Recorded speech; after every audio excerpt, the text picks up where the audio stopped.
Welcome to Golf Talk, everyone. Today we're going to cover the Tenacity rebuild as a hot topic. We're going to cover aeration and an update and how that's proceeding and healing. We're also going to cover a topic called tree removal. And then we'll have a couple of segments on player and physical fitness.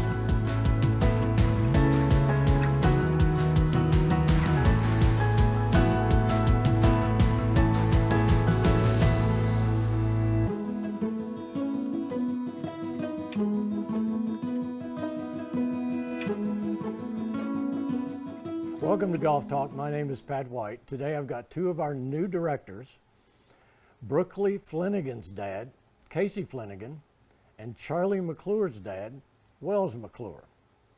Welcome, guys, and tell us a little bit about yourselves. Sure. Thanks for having me.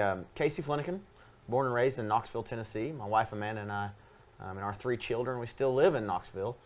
Knoxville is growing just as much as Tellico Village, Pat. I've been in Tellico for 8 years, just recently took over as director of golf. Very excited for the future to build on what we've already got. You know, Tellico's a special place, so I'm really looking forward to my new role. Very good. And Wells? Thanks for having me, Pat. I'm originally from Memphis, Tennessee. I've been in Knoxville since 2004. I went to college at UT, got a plant sciences degree. Did a brief stint in golf maintenance in Northern Virginia before moving back to the East Tennessee area, where I started work at Tellico Village in 2011 as an assistant at Toqua.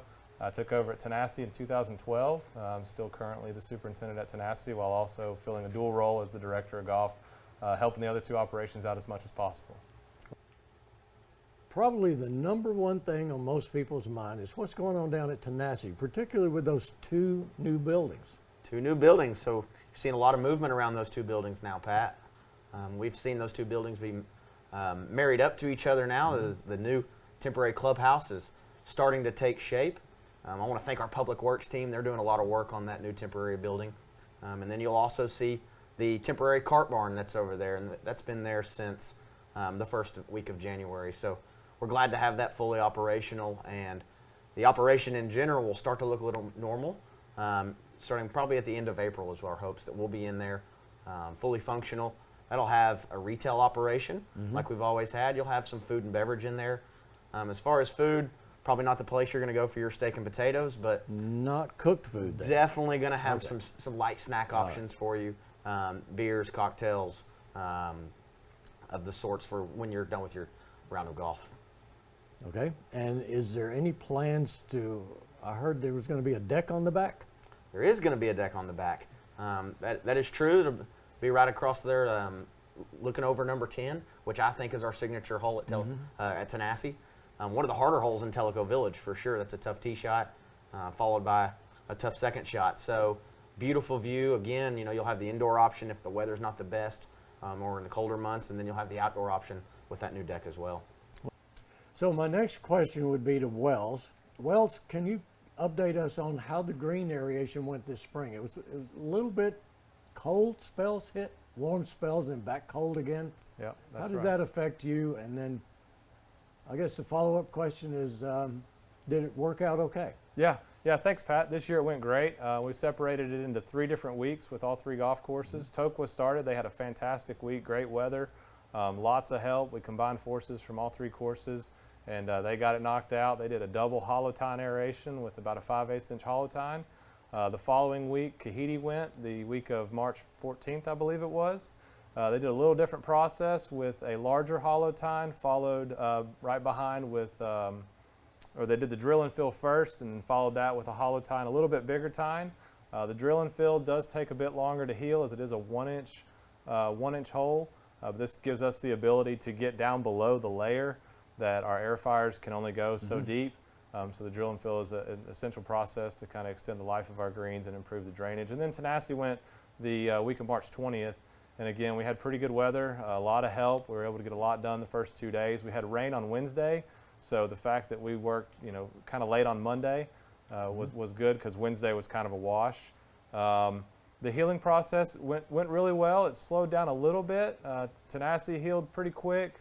We were blessed with some good weather, but after the Toqua and the Kahiti aeration, we had 3 days in the 20s, which plummeted our soil temperatures and really slowed down our healing process. So I've fielded a few questions. Why did Tenacity heal quick? Why is Tellico taking longer? And this, that, and the other. So it really comes down to soil temperature. So the 14 days after Tellico aerated, the 14-day soil temperature average was right in the upper 40s.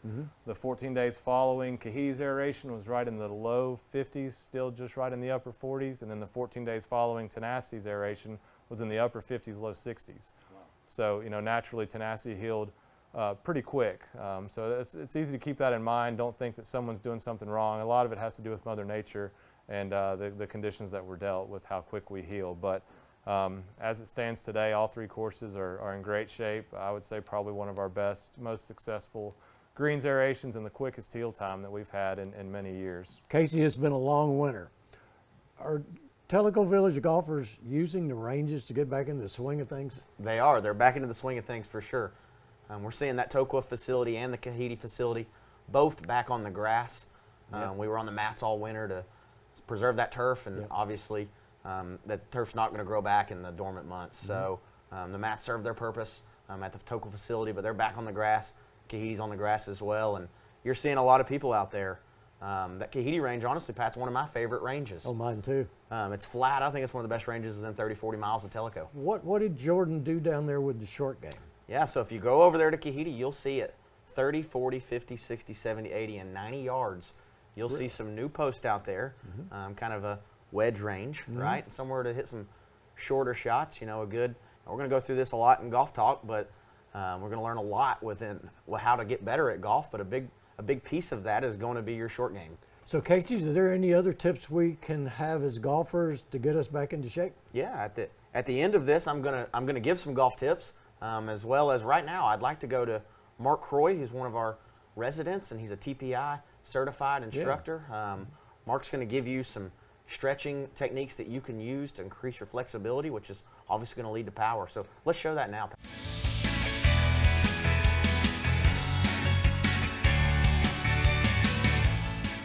Hi, I'm Mark Croy. I'm a Titleist Performance Institute fitness professional. I've been since 2007. If you really want to get your game, improve your game, then you need to start with fitness. Here's a great warm-up routine before you go out and play golf. It's not a good situation to go out there and think your warm-up is to take a handful of clubs, 2 or 3 clubs, go up there and hit a bucket of balls as your warm-up. You actually need to physically warm up as if you're going to play the game, so your body's all ready and moving like it's supposed to when you're ready to hit the ball.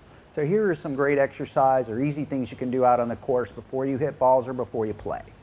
First one we're going to do is we're going to work on a torso twist. I suggest you put your club up here on your chest. You're going to use a club for all these exercises. So with this up here on your chest, what you're going to do is you're going to do a torso twist. So you're going to just turn and try to keep your hips quiet. Don't let your hips rotate with you. And then you're just going to turn this. And you can do as many as you want. I'd say 10 to 15 of these each direction is great. And then you're going to stop, stay in your golf stance. Now you're going to work on keeping your upper body quiet. You're just going to do a torso twist. And now you're just going to move your hips. Again, 10 or 15 reps on this is fine, just so you feel yourself getting a little bit loose. And then after you do that, you're going to put your club down. If you need to use 2 clubs because you don't have good balance, we're going to do what's called hip circles. This is where you bend your knee, take it out, come down, and you just do a circle from your hip. And just circle it around this way first. So you're going to turn your knee out and come down, then you're going to bring your knee up in front of you, and you're going to go the other way. And you want to make sure you do that on the other hip as well. And then from that, you can move to leg swings. A lot of this stuff is really warming your hips up because that's really what you mostly use in golf. So you're going to put the club out so it's out of the way. Again, if you need to use 2 or a driver, it doesn't matter. What you're going to do is you're going to then just swing from your hip. You're going to turn your toe out and in, and you're going to swing in and out. And you want to really kind of swing it out as high as you can because, again, you're trying to loosen your hips up. And you want to do that again to the other side. I suggest that you also go forward. So you're going to do a forward swing. And I probably do 5 each direction and then go into this one as well. The second one, you're going to do 5 each direction. And then after you get done with that, then we want to move up into the shoulders. This is called a 90 degrees. So you're going to take your club, put it back behind your arm. Here, you're going to get set up in your golf swing. So we're warming our shoulders up and we're getting some good external rotation with our wrists, which you're supposed to do in your backswing. And you just come around and swing through with your hips. So go into your backswing and then just swing through. Go into your backswing and swing through. go into your backswing and swing through. And then once you get done with that, now we're going to kind of warm the whole body up together. Now what we're doing is we're kind of upping the ante a little bit. We're changing the level and getting you to go faster, because when you start swinging the club, you're going to want a lot of energy to do that. So this is just called torso twist with arm swings. See how I just turn my hips, swing my arms, turn my hips, swing my arms. Just coming through here just to warm up, and then you want to kind of go a little bit faster, pick up a little bit of steam with this. And then the last one to really get you going, get you ready to crush some balls, is you just kind of hold this like a baseball bat, and you just swing, kind of load this hip and explode. Load this hip and explode through. That's called load and explode. Again, you can do 10 or 15 of those, and you should be really warmed up, and then you can go hit your balls. I can see where golf fitness is an important part of the game, and I'm sure we'll be hearing a lot more from Mark in the future. Casey, I'd like to ask you about leagues. Okay. And what I would like to know about leagues is, how many do we have? Are people actively involved in these leagues, men and women, 18-holders and 9-holders? And do you need a special invitation to join a league? Yeah, no, that's great questions. We currently have 4 ladies' leagues for our ladies to play in, 3 of those being on Tuesdays. And then we'll have one that'll be a new league called the Lady 49ers. Really? You'll like this. 40 ladies playing 9 holes. Really? Yeah, and that's a great way for some of our 9-hole and 18-hole ladies to finally play together. Currently on Tuesdays, they have to pick a league, right? And it's also going to fill the void in our tee sheet. There's a big gap there. So a great way for us to bring in some extra revenue. That's after the Linksters. It is. It'll fill the back 9 after the Tellico Linksters. Okay. So 9 holes in between the Linksters and the New Villagers. New Villagers is obviously a really kind of informal, fun atmosphere. Great way to meet new people, and you know, you see those people playing in those leagues as well as the HOA league. You see them make couple friends, and then all of a sudden you see them playing golf on non-league days, and it's really cool. And to they see. have sign-ups at HOA events and New Villagers events, right? They do. Not through the pro shops or Chelsea. We use Chelsea for all of our events. Okay. So if you go into Chelsea, there's a normal request that you'd make for just any daily tee time, and then you make an event request. So if you want to play in the MGA, or you want to play in Tellico Linksters, or one of our ladies leagues, or HOA, or New Villagers, you'll need to go on to Chelsea, log in, event request. If you don't see that event, Pat, then that means it's full. Okay. All right. And if you need help with Chelsea, any of your staff can help them? Absolutely. So if you go to www.golftellicovillage.com, there's a Chelsea tutorial link. Oh, good. Right? And Charles, the head professional at our Kahiti facility, has 7 or 8 videos. They're 2 or 3 minutes. Spending that 15 minutes watching those Chelsea videos is going to give you all the answers you need. Well, good. Wells, this question's to you. I've heard that we're doing some tee work at Tenacity. Can you update us on that? Absolutely, Pat. Yeah, the past couple years, actually many years ago, we started this Play It Forward program in Tellico Village. And when we started it, we weren't sure the traction it would get. And in fact, when we first did it, not many people wanted to play the forward tees. Yeah, I remember. So we originally put them out in the fairway where they'd be easy to maintain. We could put a plaque next to them or something and just mow them over with a fairway unit. But as the Play It Forward campaign has gained traction, we're seeing a lot of people playing from those forward tees. So we're in the process of moving some of those tees that were out in the fairways up near the cart path, building a larger tee space and making it more accessible, especially on cart path only days. Now that we do have so many people playing it forward, that's the biggest complaint. Cart path only days, they got to park, walk down a hill most times due to the terrain of Tellico Village to play their tee back to the cart. So we're trying to improve that at Tenacity. We did a few last year, and we're going to do some this year on holes 15 and 17. And we're also going to be expanding some of our smaller tees that receive a lot of play. And this year, number 4, the most forward tee on number 4, we're going to cut the sod back, expand the tee surface, and allow for a little better surface there since it does receive so much play. Well, good. Thank you very much. I'm sure we'll enjoy that. And Casey, follow-up question to you. Since I've been here 15 years, most of us played from the blue tees or the black tees. Yep. And most of the guys I play from now are playing from the white or the orange. Yep. And a few of us have even moved up to the green. Green tees. Are you saying that that is a trend? Absolutely, Pat, and I support that trend actually. Oh, yeah. As a golf professional, you know, my job is to grow the game, to watch people have more fun, and how do you have more fun? Shoot lower scores, right? Yeah. That's what we all want. So I think a big misconception actually, Pat, is that we should play golf, right? And after we hit our tee shots, we should be right next to each other. Oh, no. And that's actually false, right? After we hit our tee shots, the United States Golf Association recommends that we are hitting the same club into the green. So how far do you hit your 7-iron, Pat? I don't want to tell you. Okay, well, mine goes about 180. So, not me. Right? So we need to definitely be teeing it forward. You know, I'm not telling our players to go to a tee where they can shoot even par. Right? You still want that challenge. But if you're playing par fours where you consistently can't get to the green in 2 shots after a good tee shot and a good second shot, it's definitely time to move forward and have a little more fun. Absolutely. Thank you very much. And thank you, Wells, for moving those tees for us. Thanks. Wells, the next question to you. Okay. Every time we see a tree removed on the golf course, we always wonder why. Yep. Could you help us out there? Could you give us some reasoning? Yeah, absolutely, Pat. When I first came into Tellico Village in 2011 and 12, the greens were in pretty poor shape, and part of that reason was the microclimate around the greens, some of the shade issues at different times of the year on those putting surfaces. So our first 5 or 6 years in Tellico Village, we selectively removed the trees to allow sunlight, allow airflow onto those putting surfaces. And if you've played Tellico Village in the last few years, especially in July and August, you would know that our putting surfaces are really good. And a contributing factor to that is some of the increased airflow, increased sunlight to those surfaces. So is that what you mean by microclimate? Yes, sir. Each green, you know, if you think about it, 13 at Tokwa is almost in a cave, you know, surrounded by trees, very little airflow. There's a couple fans on it. The very next tee is 14 at Tokwa, one of the most beautiful holes in Tellico Village, right on the water, perfect sunlight, perfect airflow. So, you know, when we identify an issue on a green, or now that we've dealt with the greens, we're addressing some issues on tee boxes and fairways that have some sunlight issues, primarily in the fall, especially as the Bermuda grass goes dormant into the fall. There are certain light requirements that time of year that we need to get on that turf to get it healthy enough to make it through the winter traffic. We're busy all year long. We allow cart traffic on dormant turf, so that grass, that surface needs to be as healthy as possible going into that period of the year.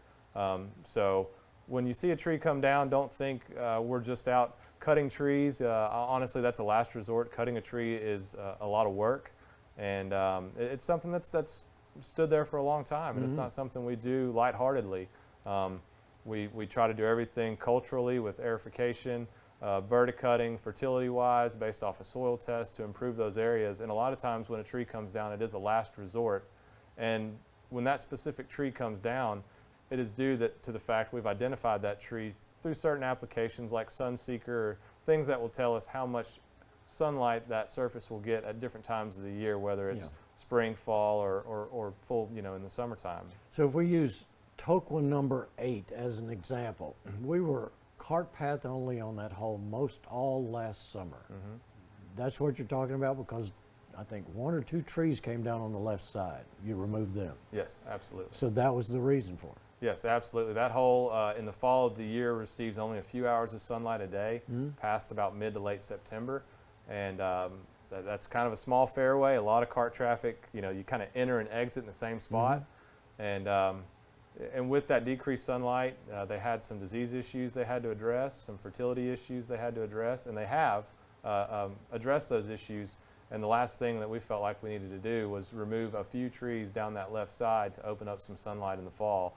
And if you've been out there this year, I know some people's memories may not remember exactly how bad it was last April, but it is exponentially better this year. And due to the trees we were able to take out over the winter, we feel that surface on that fairway will be even better next fall and the following spring. You know, people always ask, why is this area so far behind? And there are reasons, and a lot of that is sunlight. Okay. So Casey, historically in Golf Talk, this program, we usually bring up what's going on in Tellico Village in terms of courses being played, tournaments, etc. Could you update us? Sure.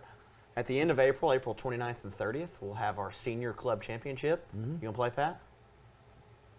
Yes. Okay, Am good. I gonna play well? No, not to play well, right? Unless you want to get some prizes. That's right. That'll be April 29th and 30th at the Tokwa and the Kahiti facility.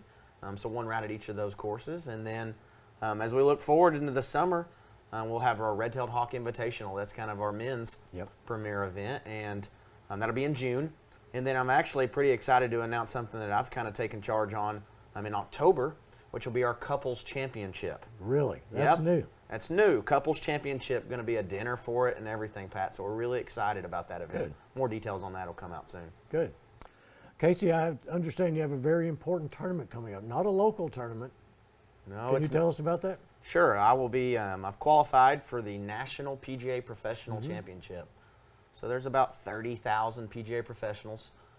Each professional has the opportunity to qualify for the national event if they choose. Yep. Our section is just the Tennessee section, so all the golf courses within Tennessee, I think there's about 500. Yeah. Those professionals can enter the event, and the top 4 finishers from that event get invited to play in the national. So I was fortunate enough to win our qualifier. Wow, congratulations. Thank you, thank you. And that was actually last August. Yeah. So a while ago. So I'm excited to get out. It's in New Mexico, Santa Ana Pueblo, New Mexico.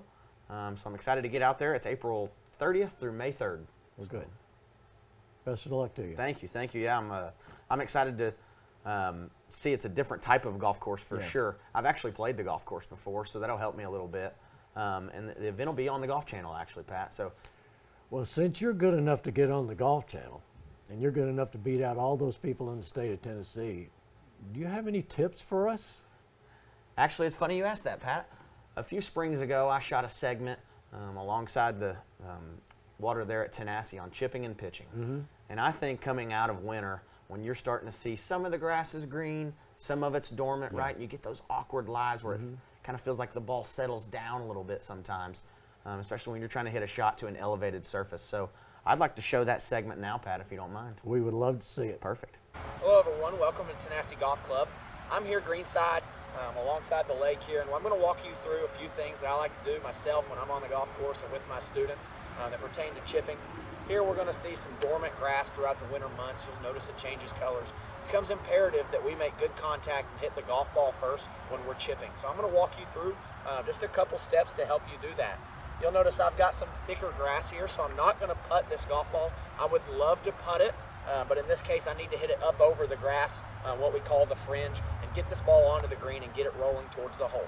So I'll walk you through a couple of steps that I will take my students through pertaining to setup, and then we'll hit the shot.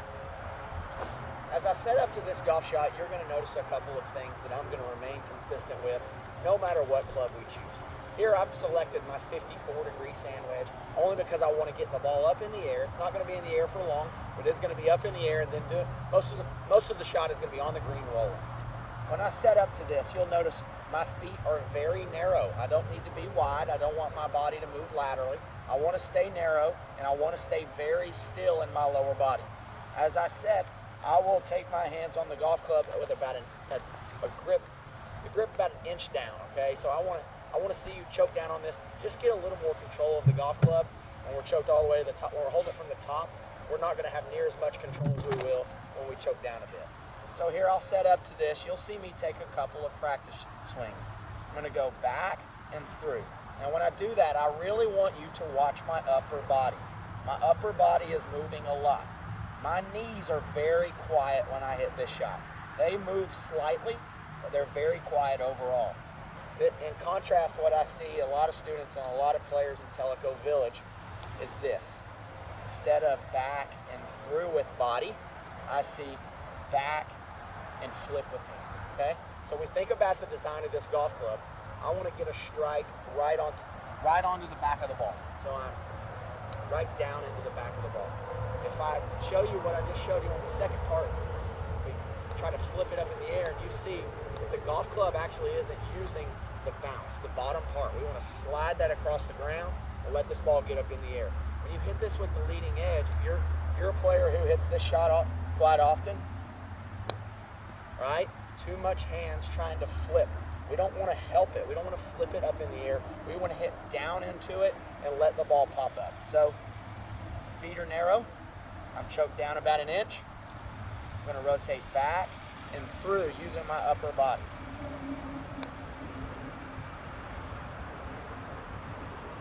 Okay, one more time. Back, through, using my upper body. Thank you, Casey, for those tips. I'm sure we'll all benefit from that. Can we count on some of those in the future? You can. Each of our episodes, we hope to have a tip in there for you. Oh, good. And those won't just be from me, Pat. Those will be from our other golf professionals as well. Outstanding. I think it's important to put a face with a name one, right? And then see their teaching style so that you can make a determination for your game of which instructor you're interested in seeing, and kind of see some of their philosophies in the way they present themselves and teach. Thank you both for your participation in Golf Talk today, and congratulations on your new roles. And please make sure that you go tell your staff how much we appreciate all the work they do behind the scenes, okay? Thank you, Pat. We also want to thank Tellico Village Network, and we want to thank you for watching.